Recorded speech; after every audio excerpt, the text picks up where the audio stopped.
हमारे channel head शरद द्विवेदी जी के साथ धर्म संसद में जुड़ रहे हैं महामंडलेश्वर अवधेशानंद गिरी महाराज जी। चलिए आपको सीधे लिए चलते हैं। जी शरद जी। जी नमस्कार। और जैसा आप और हम सब जानते हैं कि प्रयागराज में कुंभ की जो तैयारी है, भारतीय संस्कृति, भारतीय आध्यात्मिक वैभव का एक अद्भुत समागम जिसका नाम महाकुंभ है। और कहा यह भी जाता है कि ये विश्व के सबसे प्राचीन धार्मिक, किसी भी धर्म के सबसे प्राचीन जो धार्मिक समागम है उनमें से एक है। और मेरे साथ जो व्यक्तित्व हैं इस समय, बड़ा आनंद आता है मुझे उनसे मिलने में। हालांकि वो बहुत मितभाषी और संकोची हैं, और मुझे लगता है ये संत का स्वभाव ही होता है कि वो प्रश्नों के उत्तर देने के लिए अपने शिष्यों के समक्ष तो बहुत बहुत बहुत, वहाँ तो मैं ये भी कहने से चाहे भले ही से धृष्टता समझा जाए कि वाचाल प्रगल्भ वाचालता से भी वो पीछे नहीं हटता है। लेकिन जब बात आती है कि सांसारिक किसी संवाद की तरफ मुड़ा जाए तो वो संकोची होता है।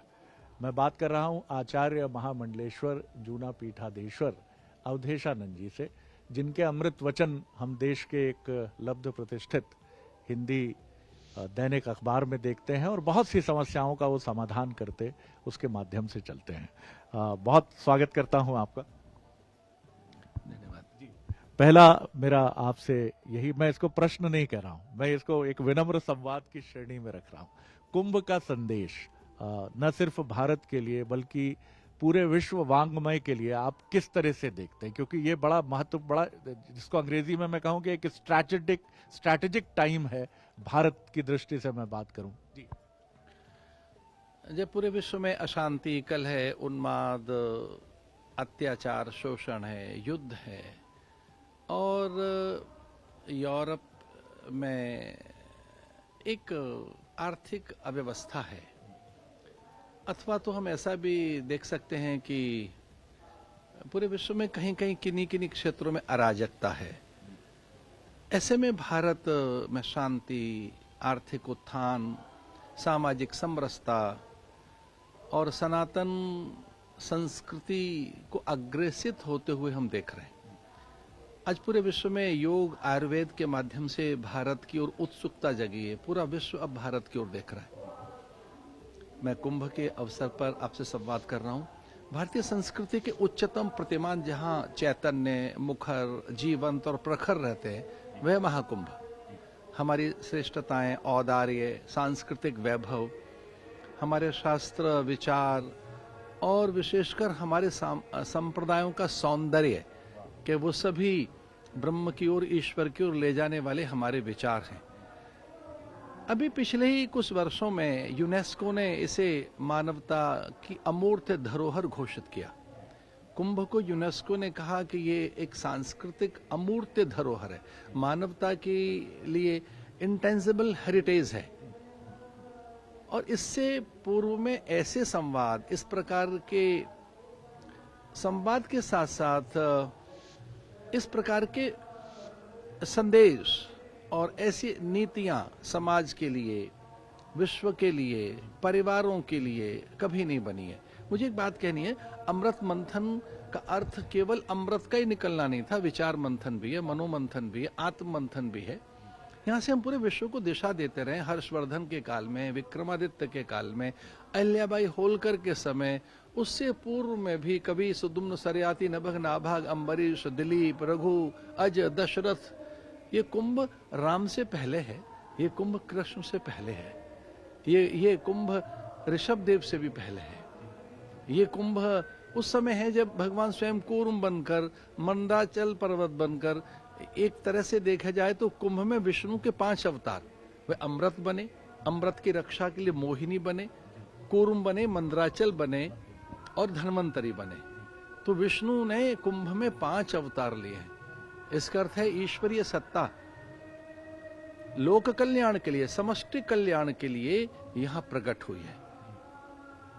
आपकी बात बहुत अच्छी कही आपने कि ये संसार का इससे बड़ा कोई और समागम नहीं है। हैं तो इस प्रकार का तो नहीं है कि अभी 35 से 40 करोड़ लोग यहाँ आने वाले हैं, अलग अलग अलग दिशाओं से, गिरि कंदराओं से, हिमोपत्यकाओं से, गिरि गह्वरों से, वन प्रांतरों से, छोटे किसी गांव से लेकर महानगरों से हमारे ही इस शिविर में अनेकों देशों से जिज्ञासु, मुमुक्षु, सत्य पिपासु आए।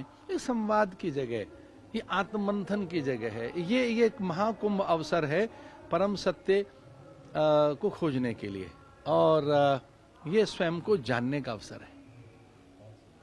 बहुत सुंदर बात है। ये स्वयं को जानने का एक अवसर है जो इस लौकिक जगत में हम अक्सर भूल जाते हैं कि हमारा लक्ष्य क्या है, हमें कहाँ जाना है, हमारा डेस्टिनेशन क्या है। भारत की मैं बात करूं तो हमारा रास्ता रोकने की बहुत कोशिशें होती हैं। आज हम 5वीं अर्थव्यवस्था हैं, बहुत तेजी से आगे बढ़ रहे हैं, स्टेबल नेतृत्व है, लेकिन कई बार ऐसा लगता है कि इसी समय जैसे अंग्रेजों ने 1857 के बाद हिंदू मुसलमान में एक रिफ्ट, एक दरार डालने की कोशिश की। आज बांग्लादेश खड़ा हो जाता है, कभी कभी ऐसे प्रश्न खड़े कर दिए जाते हैं। संघ प्रमुख कहते हैं कि हर मस्जिद के नीचे मंदिर ढूंढना उचित नहीं है। क्या आपको लगता है कि ये षड्यंत्र अभी भी उसी इंटेंसिटी से, उसी तीव्रता से चल रहे हैं?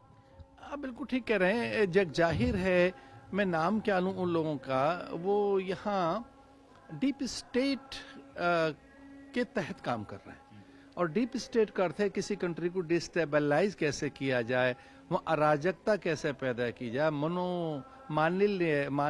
मालिन्यता, मनोभेद, वर्ग भेद, संघर्ष के अलग अलग आयाम कैसे खड़े किए जाएं, वैचारिक द्वेष कैसे पैदा किया जाए, परस्पर संगठनों में एकता, मैत्री, प्रीति और समन्वय है, संगठनों में जो तालमेल है उसे छिन्न भिन्न कैसे कर दिया जाए। तो मुझे लगता है कि कालनेमी बनकर जैसे मार्ग रोकने आ गया कोई निशाचर कि वो बूटी समय पर ना आने पाए, या कि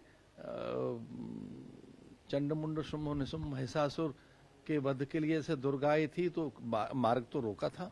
यहाँ अनेक चीजें हैं, मैं उनके नाम नहीं गिनाऊंगा, लेकिन जब कभी लोकसभा बैठती है तब उससे पहले ये तैयारी हो जाती है कि कोई एक यहाँ विवाद लाया जाए, वितंडा लाया जाए, क्योंकि हमारे अर्थ के उत्थान, आर्थिक उत्कर्ष को देखकर पूरा संसार बौखलाया हुआ है। उनमें इस तरह की व्याकुलता है कि ये भारत कहाँ जा रहा है। आज टेक्नोलॉजी में हम बहुत आगे हैं, नासा में सर्वाधिक अंतरिक्ष विज्ञानी हमारे हैं, सिलिकॉन वैली में सर्वाधिक सॉफ्टवेयर इंजीनियर हमारे हैं, पूरे विश्व भर में वो अभियंता हों, चिकित्सक हों, मनोचिकित्सक हों, आर्किटेक्ट हों, हमारे हैं। योग और आयुर्वेद के माध्यम से जिस ढंग से भारत के सॉफ्ट पावर की आंधी आई है आज पूरे विश्व में, उस पूरी आंधी से बौखलाहट तो है। और आपने कहा कि वो फिरंगी आए, फ्रेंच आए, डच आए, स्पेनिश आए, ब्रिटिशर्स आए, अलग अलग प्रपंच लेकर आए। अब कभी कभी ऐसा आता है कि यहाँ हमारी आर्थिक आंधी को रोकने के लिए, और हमारे जैसे संघ प्रमुख ने बात कुछ और कही, मैं फिर से कहना चाहता हूं कि मंदिर तो पूरी धरती पर है। अजरबैजान, किर्गिस्तान और उज्बेकिस्तान में मंदिर निकले हैं। अरे पिछले दिनों सऊदी अरेबिया में मंदिर निकला, तो कुछ साल और 1000 साल पहले तो सनातन की धरती थी ये। और यहाँ की बात क्या है, मैं ग्रैंड कैनियन कई बार गया हूँ, ब्रह्मा विष्णु महेश की पहाड़ियां हैं, पाताल में मंदिर है भाई। अमेरिका को हम पाताल लोग कहते हैं, तो ग्रैंड कैनियन में मंदिर है तो सही। उज्बेकिस्तान में मंदिर है ना, कुछ वर्ष पहले पर्शिया में, इराक था क्या, अजरबैजान में तो आज भी बाकू में मंदिर है, और वहां अग्नि का मंदिर है। तो जो सिल्क रूट था ये कभी, और जो पूरा जाता था यूरोप तक, उसमें जगह जगह मंदिर थे। तो कुछ आतताइयों का या कुछ उन्मादियों का कोई अगर आवेग रहा हो तो उस सत्य को कैसे झुटलाया जा सकता है। पर हाँ, आदरणीय मोहन भागवत जी का कहना यह था कि हम आवेश में वातावरण को न बिगाड़ दें, हम किसी उन्माद में न आ जाए। उन्होंने ये नहीं कहा कि अभियान रोक दिया जाए, उन्होंने और एक संत के नाते आप पूरी तरह सहमत हैं इससे? उन्माद फैलाने की आवश्यकता नहीं है? नहीं नहीं, हमारा धर्म उन्माद की तो किसी को आज्ञा नहीं देता है। पूरा विश्व जब अशांत है तो हम ही तो शांति देंगे, हम ही तो उनको संतुलित करेंगे। और हम तो लोकाः समस्ता सुखिनो भवन्तु कहने वाले प्राणी हैं। हम किसी एक लोक की चिंता कहाँ करते हैं। लोकाः यानी अनेक लोग, समस्ता है यानी सभी, आनो भद्रा अर्थ क्या है इसका, कि सभी दिशाओं से अच्छे विचार आए। जिसने चारवाक को दर्शन में पहले आदर दिया वो भारत है। दर्शन के विद्यार्थी पहले चारवाक को पढ़ते हैं, तो जो चारवाक को आदर दे रहा है तो वो तो सभी का आदर करता है, लेकिन उन्माद के लिए स्थान नहीं है। बहुत सुंदर बात आपने कही। और देखिए, एक संत का अध्ययनशील जो स्वभाव है वो स्वामी जी के पास मुझे मिलता है। डीप स्टेट, ये शब्द आमतौर पर इंटेलिजेंस का शब्द होता है। ये जो समझते हैं, ये बहुत आसानी से बोला जाने वाला और समझा जाने वाला शब्द नहीं है। और डीप स्टेट का अर्थ है किसी भी राज्य, किसी भी देश को ऐसी स्थितियां, अराजक स्थितियां पैदा करके उसको पेचीदगियों में, मुश्किलों में डाल देना, जिससे उसकी उन्नति पर सीधा प्रभाव पड़े। धर्म सत्ता हमेशा, मैं आपसे पूछता हूं कि राजनीतिक सत्ता का मार्गदर्शन करती रही है।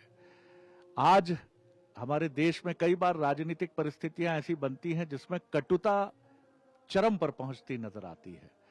ऐसे में कभी आपकी शरण में आते ही हैं राजनेता, पूछते हैं, आप कुछ कहते हैं उनसे? नहीं, मेरी शरण में तो नहीं आते, हाँ, लेकिन चूंकि मेरे उनसे संवाद होते हैं, किन्हीं से मैत्री है, अत्यंत अंतरंगता है, किन्हीं के उच्च आदर्श चरित्र चिंतन और उनकी प्रकृति से भी मुझे बड़ा संतोष होता है।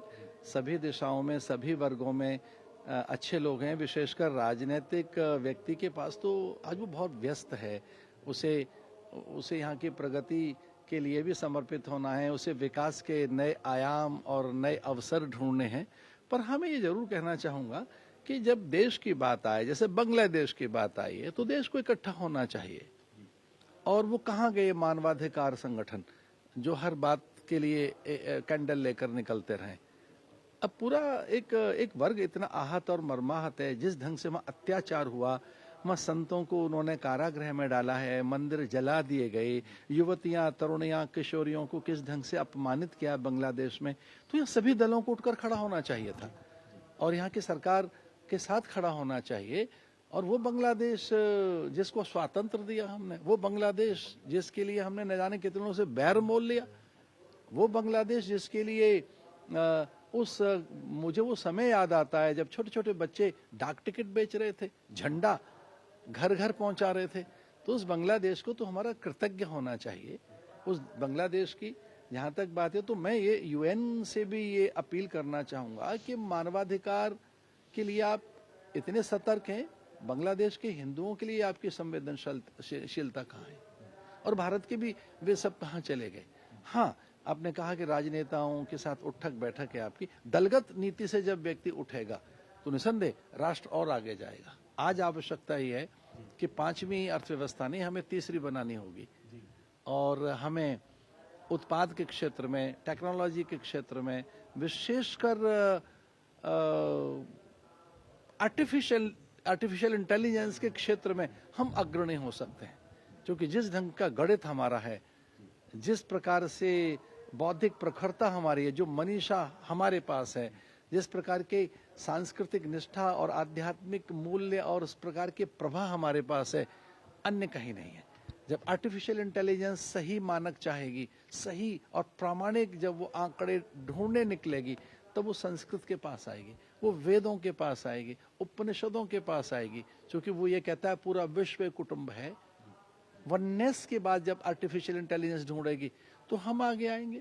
इसलिए मैं तो युवाओं से ये भी अपील करना चाहूँगा कि वो आर्टिफिशियल इंटेलिजेंस में मनोरंजन न ढूंढें, सत्य और यथार्थ को ढूंढें, तो वो सीधे उपनिषदों के पास जाएंगे। एक संत की विनम्रता से भी साक्षात्कार करते चलिए। जब मैं उनसे प्रश्न पूछता हूं कि आपकी शरण में आते हैं तो वो टोकते हैं बहुत विनम्रता से। मुझे भी नहीं टोकते, पता नहीं किससे क्या कह जाते हैं, लेकिन कह जाते हैं कि शरण में नहीं आता कोई, संवाद के लिए आता है, चर्चा होती है। और जब दलगत राजनीति से ऊपर उठेगा राजनेता, राजनीतिक दल, तो देश उत्थान की तरफ जाएगा। एक और बड़ी महत्वपूर्ण बात मेरे दिमाग में आती है, एक दो प्रश्नों से मैं समाप्त करूंगा। वक्फ बोर्ड को लेकर काफी बातें हुई और अब है इस कुंभ में कि सनातन बोर्ड भी उस पर भी विचार किया जाएगा। सनातन बोर्ड जल्दी में न बने और क्या उसकी आवश्यकता आपको प्रतीत होती है, और इसका नियमन कौन करे, ये सब बड़े प्रश्न हैं। आप कैसे देखते हैं? देखिए, मुझे लगता है कि सनातन एक अजेय अनंत सर्वव्यापी सत्ता है। वो किसी कमेटी में, किसी बोर्ड में उसे समाहित नहीं किया जा सकता। हाँ, मुझे लगता है सनातन बोर्ड के मूल में कोई एक ये विचार आया था कि हमारे मंदिरों का अधिग्रहण किया है सरकारों ने। तो कितनी राज्य सरकारों ने, कितनी प्रदेशों में बड़े बड़े मंदिरों को अधिग्रहित कर और वहाँ का धन वो ले रहे हैं, राजकीय कोष में जमा कर रहे हैं, उनसे वाहन खरीदे जा रहे हैं, अथवा तो कर्मचारियों का वेतन दिया जा रहा है। मंदिर का धन मंदिर का है, डेटी और देवता का पैसा उनका है। तो उस संप्रदाय, उस समुदाय अथवा उस वर्ग में उसका विनिवेश, निवेश अथवा उसका विनियोग होना चाहिए, धन का उपयोग होना चाहिए। हमने बहुत पहले ये बात कही थी, Hindu money for Hindu cause. भाई, जो हिंदू मनी है, हिंदू मनी का अर्थ है जिस देवता को हम द्रव्य और दक्षिणा अथवा उपहार दे रहे हैं वो उसके लिए है, उसके अनुयायियों पर, उसके रख रखाव पर, वहाँ के विकास पर उसका खर्च होना चाहिए। तो सनातन बोर्ड की जो बात चली है उसके मूल में पहले ये चर्चा थी कि मंदिरों का अधिग्रहण सरकारें न करें। मुझे अच्छी तरह से पता है संविधान में ऐसा कहीं नहीं लिखा है। अगर कहीं अव्यवस्था है तो कुछ काल के लिए आप मंदिर ले सकते हैं, पर आप सदैव के लिए रिसीवर नहीं बैठा सकते। आप एक तात्कालिक व्यवस्था कीजिए, कोई उन्माद है, वहां पर किसी प्रकार का संघर्ष है, आर्थिक अनियमितताएं हैं, तो वहां पर कोई एक अस्थायी व्यवस्था कीजिए और फिर उनके समुदाय, संप्रदाय अथवा वहां की विधि व्यवस्थाओं को उन साधु संत महात्मा आचार्यों को सौंपें। बोर्ड की जहां तक बात कर रहे हैं, सनातन बोर्ड में नहीं समाहित किया जा सकता। सनातन एक अजेय चीज है। जब बोर्ड कुछ लोग कह रहे होते हैं तो वो बोर्ड का, ये मैं उसका विरोधी नहीं हूं, मैं सनातन बोर्ड का विरोध नहीं कर रहा हूं, पर मैं ये कहना चाह रहा हूं कि एक अलग अलग जो हमारे संप्रदाय हैं, जैसे रामानंद संप्रदाय, बल्लभ, निम्बार्क और शुद्धाद्वैत, ये मध्व संप्रदाय, अथवा शुद्धाद्वैत जो संप्रदाय है, ये बल्लभ संप्रदाय, द्वैताद्वैत, शुद्धाद्वैत अथवा अद्वैत जिसका मैं अनुयायी हूँ, उनकी पूजा व्यवस्थाएं अलग अलग हैं। वहाँ के आचार विचार अलग हैं, सेवाचर्या सपर्या अलग अलग है, संप्रदायों की निष्ठा बिल्कुल अलग अलग है, पर्व परंपराएं, मूल्य बिल्कुल अलग अलग हैं। किसी एक बोर्ड में उसे हम समाहित नहीं कर सकते। हाँ, वो विचार अच्छा है कि कोई एक ऐसी सत्ता आए जो धार्मिक गलियारों की अनियमितताओं को ठीक करे, लेकिन कोई एक ऐसी सर्वोच्च सत्ता कहाँ से लाओगे? वो तो सब संप्रदायों के अलग अलग है, सबके अपने आचार्य अलग अलग है। बल्लभ का अलग है, निम्बार्क का अलग है और मध्व का अलग है। 17 अधिकारी असम में हैं। हमारे देखा जाए तो सिख बंधुओं की अपनी व्यवस्थाएं हैं। हमारी अन्य जो छोटी छोटी जो धाराएं उनकी अलग व्यवस्थाएं हैं। तो बोर्ड की बात जो चल रही है उसका अर्थ यह था कि सनातन जगत को सुरक्षित, संरक्षित रखा जाए और वहां परकीयों का प्रवेश रोका जाए, अथवा तो वहां मठ मंदिरों के पावित्र और वहां की शुचिता कोई बाधित न करे। ये कोई चर्चाएं हैं तो अच्छी बात है। बहुत आपने सुंदर इसकी व्याख्या की। एक संत का, समाज का मनोवैज्ञानिक परीक्षण उसकी दृष्टि में हमेशा होता है। आज का जो युवा है, कहा यह जा रहा है, आज ही मैंने एक खबर मध्य प्रदेश की सुनी और मैं भी भौचक्का रह गया कि 26 साल की लड़की जो बहुत, जिसको कहा जाता था कि लता मंगेशकर का प्रतिरूप है, उसने संन्यास ले लिया। अच्छी बात है, उनकी सोच दृष्टि है, लेकिन बर्नआउट एक जो शब्द है युवाओं के लिए, कि आज वो 35 की उम्र में प्रौढ़ता को प्राप्त कर रहे हैं, धन कमा लिया, ऐश्वर्य देख लिया, करोड़ों रुपए का पैकेज देख लिया, अब क्या? एक रिक्तता है। और धीरे धीरे भारत ऐसे बुजुर्गों का देश बन रहा है जो अपने ही शहर में बंदी होकर रह गए हैं, पीड़ा से भरे हुए हैं। युवा बर्नआउट हो रहे हैं। आगे की चुनौतियां बहुत हैं और मार्गदर्शक आप ही हैं। देखिए, बहुत जल्दी ही सब कुछ मिल गया है। सूचना की तकनीक और संचार की जो क्रांति हुई, उस संचार की क्रांति ने, सूचना की तकनीक ने, त्वरित जानकारियों ने सब कुछ दे दिया है। पहले साधन इतने नहीं थे। उन साधनों ने सब कुछ आज दे दिया है। तो अब वो व्यक्ति ढूंढना चाहता है कि वस्तुओं की बहुलता, पदार्थों की प्रचुरता, या इन जो वस्तुओं को मैं, जैसे गैजेट्स हैं, इनके बाद क्या है, तो सत्य ढूंढना चाहता है। और कहीं हताशा भी है, नैराश्य भी है, क्योंकि सब चीजें टेक्नोलॉजी से नहीं मिलेगी। आप जब स्क्रीन पर उंगली फेरेंगे तो सर्च इंजन आपको आत्मसंतोष नहीं देगा। जैसे एक छोटी सी बात कहूंगा, विज्ञान ने आपका समय छीन लिया, अपरिमित साधनों ने अंतहीन संतोष दिया है। साधन अपरिमित है, उनसे तो आपको समय मिलना चाहिए था। तो वाहन तेज दौड़ रहा है, जेट आ गया है, पहले बैलगाड़ी चलती थी, पहले अंगीठी थी, अब चूल्हा आ गया, गैस आ गई है, ओवन, माइक्रोवेव है, या कि पहले डाकिया पत्र लाएगा, आपके पास तो अब मोबाइल है कि अब चैट जीपीटी से आप सारी चीजें सब पता कर लीजिए, या और भी आगे नई चीजें आएंगी। तो आपके पास समय है, तो युवा अपने समय का सदुपयोग नहीं कर पा रहा है, वो और व्यस्त होता जा रहा है। तो अपरिमित साधनों ने अंतहीन संतोष दिया है और समय नहीं है। आज हर व्यक्ति कह रहा है मैं बहुत व्यस्त हूं। इसका अर्थ है कि आपकी प्रायोरिटी में केवल जगत है, केवल पदार्थ हैं, आप नहीं है। युवाओं को अपनी प्रायोरिटी में स्वयं को रखना होगा और उसे एक स्वयं का प्रबंधन करना होगा। जैसे उसकी नींद आवश्यक है, उसका भोजन आवश्यक है, उसके पास अच्छे विचार आवश्यक हैं, क्वालिटी ऑफ टाइम दे, वो परिवार को समय दे, स्वयं को समय दे। हताशा, नैराश्य इतना है, उस कारण भी लोग भाग रहे हैं इधर उधर। धर्म में भी भागना, इसको युवा मेरी बात को अन्यथा न लें, यहाँ तत्काल कुछ नहीं मिलेगा ना, यहाँ धर्म में तत्काल कुछ नहीं मिलेगा, यहाँ ऐन्द्रिक संयम के बाद ही कुछ मिलता है। आप अगर ऐन्द्रिक संयम आपके पास नहीं है, आप शिष्ट नहीं है, सुसंस्कृत नहीं है, शालीन नहीं है, सभ्य नहीं है, अनुशासित नहीं है, तब आपको यहाँ कुछ नहीं मिलेगा। यहाँ चमत्कार नहीं है। इसे आपने देखा होगा, चमत्कारों क्यों ज्यादा लोग दौड़ रहे हैं। हाँ, तो धर्म चमत्कार नहीं है, ठहराव है।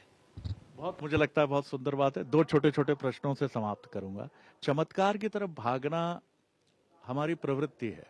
निश्चलानंद जी से मैंने जब निवेदन किया कि आज देश में पर्चे निकलते हैं और तत्काल समाधान की बात होती है, या कई जगह कहा जाता है एक लोटा जल उत्तर होगा, कोई इसमें बुराई नहीं है, वो भी करके देखा जाना चाहिए। लेकिन ये चमत्कार की तरफ हमारी जिज्ञासा को मोड़ देता है। हमें ऐसा लगता है कि यही अध्यात्म है, जबकि आपने कितने सुंदर शब्दों में हमें समझाया कि अध्यात्म एक ठहराव है, रुकना है, यहाँ अनुशासन चाहिए, सुसंस्कृत होना चाहिए, आत्म कहीं चिंतन की तरफ मुड़ना चाहिए।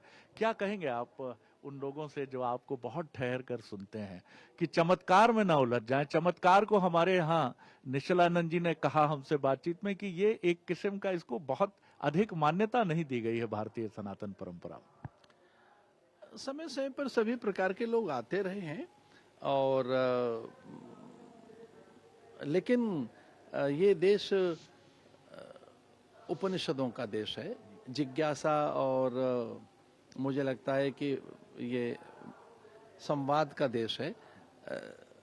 उस और युवाओं को जिस दिन समझ आएगी अवश्य आएंगे। जहां तक चमत्कार की बात है, तो कई बार भ्रमित न कर दें हम समाज को।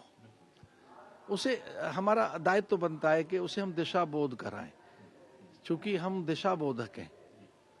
और इस पर मैं कहना चाहूंगा कि अगर वेद विहित मार्ग है, शास्त्र सम्मत मार्ग है, महज्जन द्वारा आचरित मार्ग है, गुरु द्वारा उपदेशित मार्ग है, तब चमत्कार बहुत गौण हो जाते हैं, बहुत गौण हो जाते हैं। आपने सब कुछ कह दिया। आखिरी प्रश्न है, जहां तक मुझे ध्यान है, भारतीय संसदीय इतिहास में, राजनीतिक इतिहास में पहली बार किसी योगी ने मुख्यमंत्री के तौर पर एक टेन्योर पूरा करके दूसरा पूरा करने की तरफ बढ़ रहे हैं।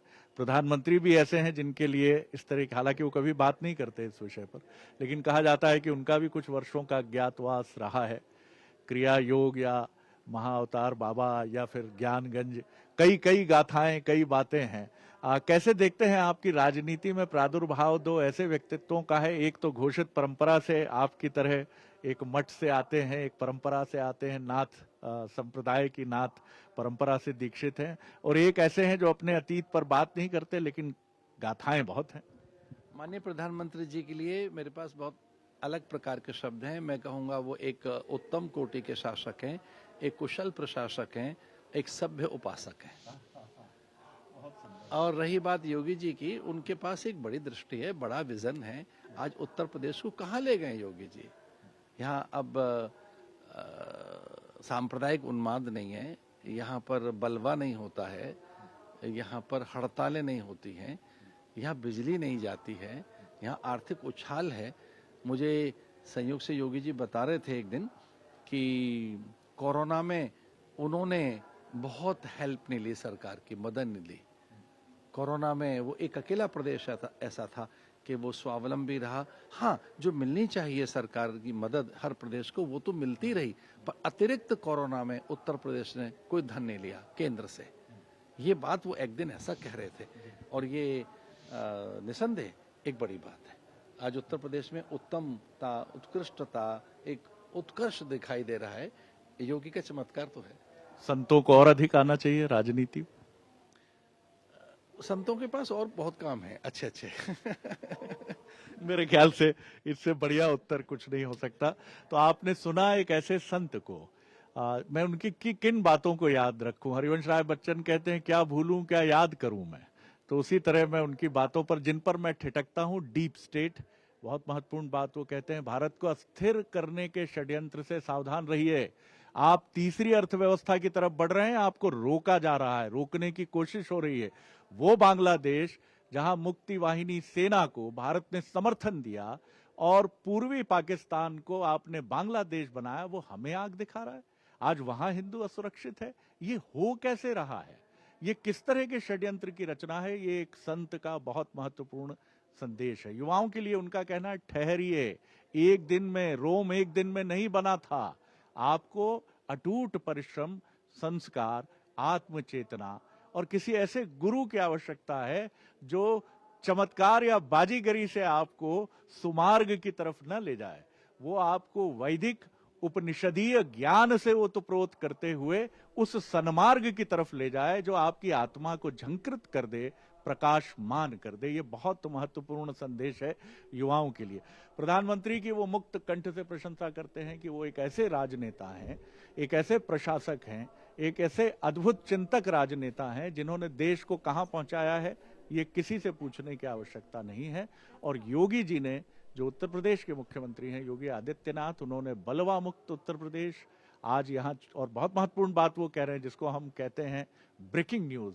ब्रेकिंग न्यूज ये है कि कोरोना में भी उन्होंने स्वावलंबन की उस प्रणाली को अपनाया और उत्तर प्रदेश जैसे विशाल राज्य में, कि जो राज्य और केंद्र से मदद मिली उसी का सहारा लेकर वो आगे बढ़े। और जब मैं उनसे पूछता हूं कि क्या संतों को राजनीति में आना चाहिए, तो उनकी मृदुभाषी मुस्कान जो हल्के से ठहाके में कहीं रुकती है, वो कहते हैं संत जो कार्य कर रहे हैं वो उसी में बहुत अच्छे से अपना कार्य निष्पादित कर रहे हैं और ये कार्य उन्हें करते रहना चाहिए। कैमरामैन सत्येंद्र के साथ शरद द्विवेदी, स्वामी आचार्य पीठाधीश्वर, जूना पीठाधीश्वर अवधेशानंद जी के कैंप शिविर से।